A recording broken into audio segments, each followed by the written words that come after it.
Is it redemption time for Yieldmax funds now that they've made some adjustments to their investment strategies? Yieldmax funds help us earn over $600,000 per year in dividends, as you can see below, and everyone can do this because I use margin to get these dividends. For every $1 you put in your account, you get $4 of purchasing power. I'm just using a small amount of my margin to get ahead, and we're beating all the indexes with this approach. We're up 25% for the year using margin, Yieldmax, Cornerstone, Defiance, and Round Hill funds. The S&P is up 18, the Nasdaq's up 18, the Dow's up 9, and the Russell's up 7. So we're beating all the indexes with these funds and some margin usage, which helps us live free from 9 to 5. If you need help doing the same, email me for my e-guides at akintodd48@gmail.com. We are also up 2,200 today, which doesn't matter. We don't care about days gains. We only care about our percentages. The S&P was up 0.13 and the Nasdaq was down 0.5. So we're beating the major indexes with our margin usage combined with these dividend funds. And today we're going to discuss if it's the moment of redemption for Yieldmax funds now that they've made these adjustments again to their investment strategies. As you can see below, my margin debt is around $360,000. But that doesn't matter because this debt doesn't show up on a credit check. I can click sell at any time and my margin debt is gone. But why would I sell when my dividends of over $600,000 per year will pay back my debt in less than 1 year? So it actually pays me to stay in margin because my margin interest is so low. I've negotiated it down twice. Many of my clients who bought my e-guides did the same thing. Even if our margin interest was higher than 6%, what if it was around 12 or 15% like some people have before they negotiate their rates down?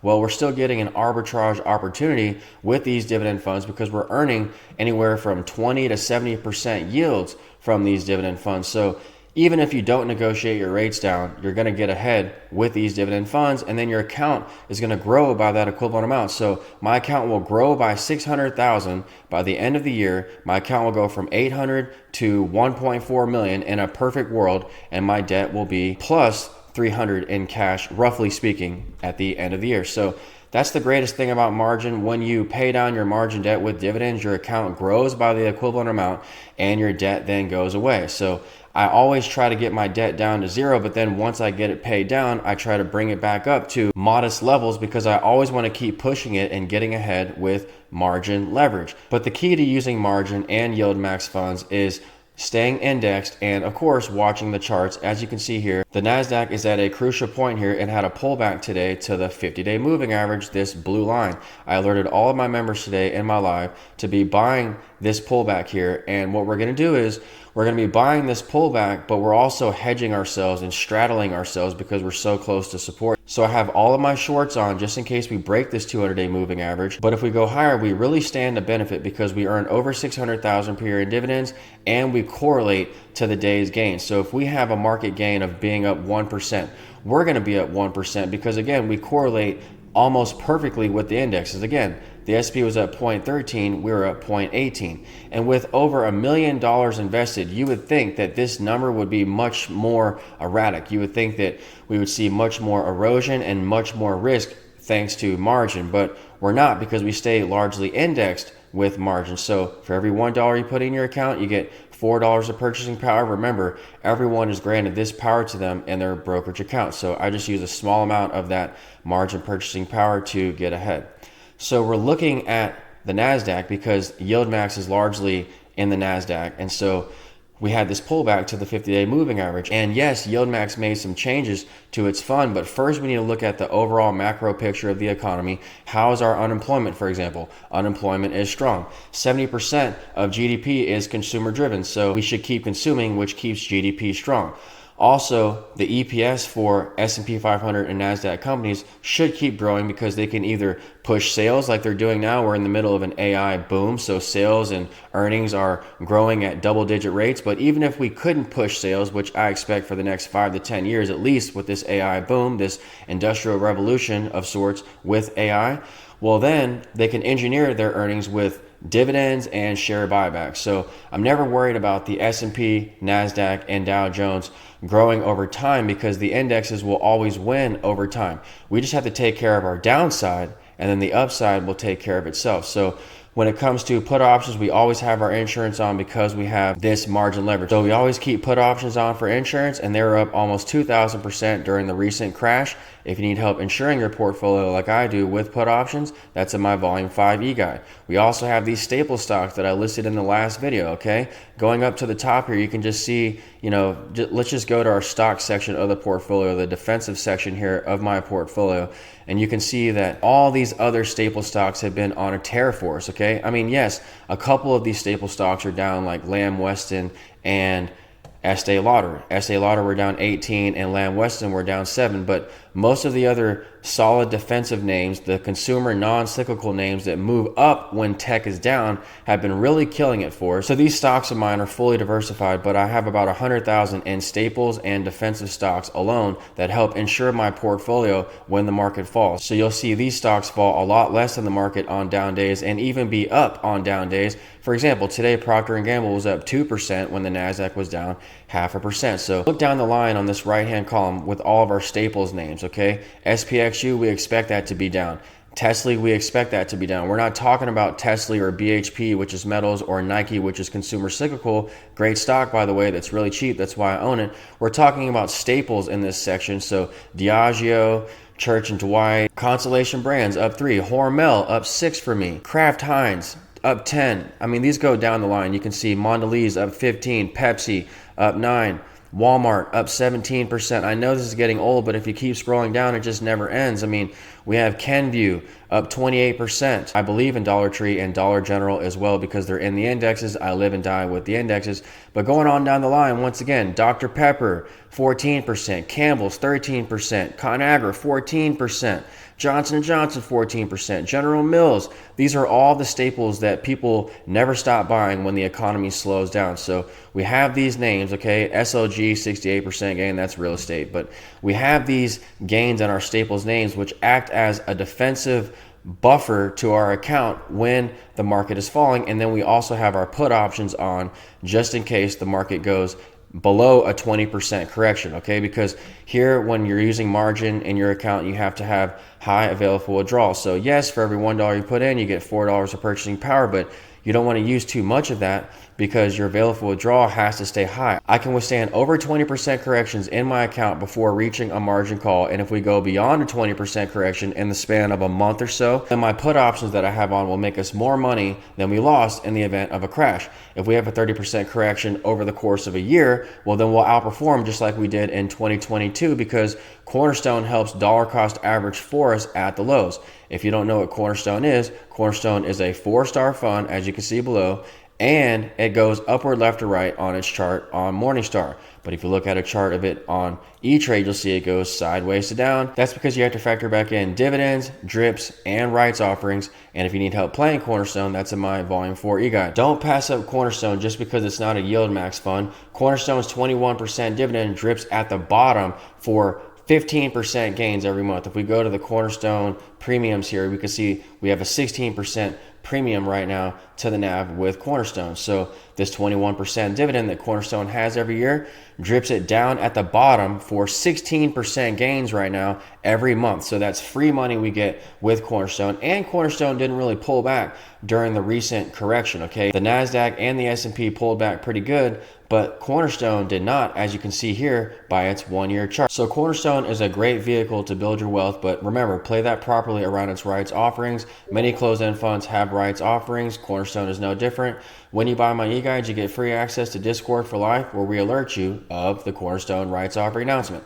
We have over 1,000 members here in the Discord chat and pursuing the fire lifestyle. So if I can't answer whatever questions you may have on your brokerage account, someone there most likely can. So we have to stay indexed, okay? We have to stay indexed, and Cornerstone, Defiance, and Roundhill funds are largely index funds, and Cornerstone is 30% maintenance. So QDTE, as you can see here, it's 50% maintenance, but Cornerstone is 30% maintenance. So this is why I have to put so much in Cornerstone. I have over 300 grand in Cornerstone because it moves upward, left, or right on its charts after you factor back in dividends, drips, and rights offerings, and it barely pulled back during the recent correction, which helps shield our account from unwanted volatility, and it has low maintenance, 30% maintenance. You can go to other brokers for lower maintenance, on Roundhill and Defiance funds, but they might not have the special drip for Cornerstone. The special drip is giving us 16% gains again every month. So you don't want to miss out on this special NAV drip for Cornerstone. No other fund in the world does this with the 21% dividend that's indexed and drips all the way down at the NAV. So we have Cornerstone and we have our shorts, our put options to ensure our portfolio in the event of a market crash. Okay, our put options will really help us in the event of a market crash. And then we have our staples and Cornerstone, which fall less than the market on down days usually, and even can be up on market down days, as you saw with staples names today. And so Yieldmax, it had some adjustments to its management strategies. We all know that they're trying to do some spreads now so that they don't cap as much upside. Okay, and that's great. We might get more upside with Yieldmax, but does that really matter when the downside is all I really care about? So let's just say Yieldmax changes the strategies and we get bigger gains with something like a YMAG. Okay, so YMAG, YMAG, one of my favorite Yieldmax holdings. Okay, it's sort of indexed. It's the MAG 7 names, and here you can see the erosion on the chart. Now, the Nasdaq has been down off the highs, so I expect this to be down off the highs as well. But will we have better performance going forward with YMAG and other Yieldmax funds? Well, that remains to be seen. I don't know, but it's not going to move any higher if the Nasdaq doesn't move higher. So the Nasdaq is on the fence, and to me, the Nasdaq is looking bullish. So this could be the time for redemption for Yieldmax funds, especially because of their adjustments to their investment strategies. But we have to manage risk at all times, especially when using margin. As I always say, when you take care of the downside, the upside will take care of itself when it comes to indexes. So QQQ, it's on the fence. We had that pullback to the 50-day moving average here today. We had 5 up days, 1, 2, 3, 4, 5 on the candlesticks, and now we're due for this pullback. Very healthy. We needed this breather, and so Yieldmax can probably move higher as a result. But we only care about the downside because we know the indexes are going to go higher over time. If you're in Yieldmax and we have a market fall and this decides to reverse and break the 200-day moving average, which is this black line right here, the 200 is where the Nasdaq held in August. So if we were to break this black line here, the 200-day moving average, all hell would break loose in the market. Most people just walk around in their daily lives and have no idea about this 200-day moving average and its significance. If this breaks, a lot of people will lose their jobs and won't be able to pay for things in their life because their 401k will be down, and that'll hurt them. That's called the wealth effect. If their 401k is down, they're not going to be spending as much. That leads to bigger drawdowns and potentially a recession in the economy. So this is the all-important line for the Nasdaq, and if it breaks, then Yieldmax stocks are really going to hurt us because Yieldmax stocks fall by the amount of the stocks, not by the amount of the indexes. That's how we outperform with our margin usage. Okay, we stay mostly indexed with Cornerstone, Defiance, Roundhill, and Yieldmax, but we limit our Yieldmax stock exposure to keeping them very small, less than even my staple stocks amounts usually. And then I concentrate most of my money in YMAG because that's the MAG 7 once again. But I don't put too much of my money in YMAG because again, it's 50% maintenance, just like Roundhill. Okay, so YMAG, 50% maintenance as well. That means it sucks up half of your equity. If you need help understanding maintenance, that's in my Volume 3 e-guide. So we need to have high available withdrawal at all times. This is your equity number that you have to watch. And if you have 50% maintenance, that's really going to drop this equity number, and you're not going to have much room for a margin call. You're not going to have any cushion. I like to have over 20% cushions from a margin call. Anything over that, my put options will protect me in the event of a crash. And again, if it's over the course of a year, then our dividends just keep paying us back each month, so we never reach a margin call because we keep building our account by about 40 to 50 grand each month in dividends. Also, Cornerstone dollar cost averages at the bottom for you, so that's how we kept outperforming with Cornerstone during 2022. Okay, so we have to be managing our risk with Yieldmax funds, especially when we're using margin.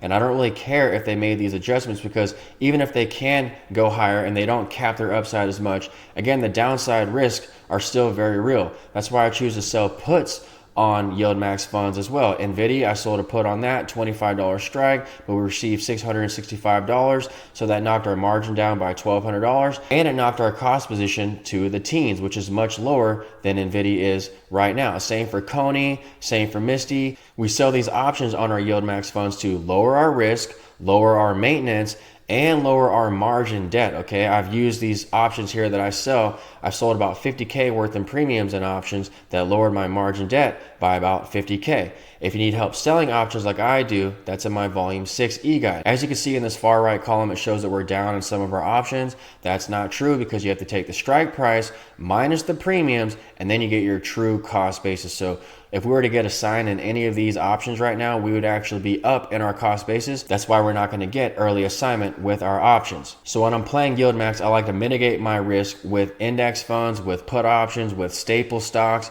and I like to sell these options to lower my risk even further with these Yieldmax funds. So if you need more help doing what I'm doing, email me for my e-guides at akintodd48@gmail.com. When you buy my e-guides, you get free access to Discord for life, and you get my phone number for life, so keep that in mind. I'm a fan of Yieldmax and their recent changes, but I don't really care if we can get more upside performance. I only want to protect the downside, especially when using margin. If we pay back all of our margin, we'll just be left with all these dividend paying assets to ourselves, paying monthly cash flow for life that qualify to banks for loans. This is how we live free from 9 to 5. We use these dividends to qualify for loans, and once our margin debt is gone, we're free. We don't have to worry about any debt. We don't have to worry about any margin calls. But I'm always going to keep pushing it and adding more margin leverage because life is short, inflation is high, and you never know when a rainy day will strike. Okay, so this is how I'm approaching these Yieldmax funds. Even with the recent changes, that's great, but we need to protect our downside at all times. Remember, if you take care of the downside, the upside will take care of itself. All right, so if you liked the video, click like or subscribe, and I'll talk to you soon, everyone. Thanks.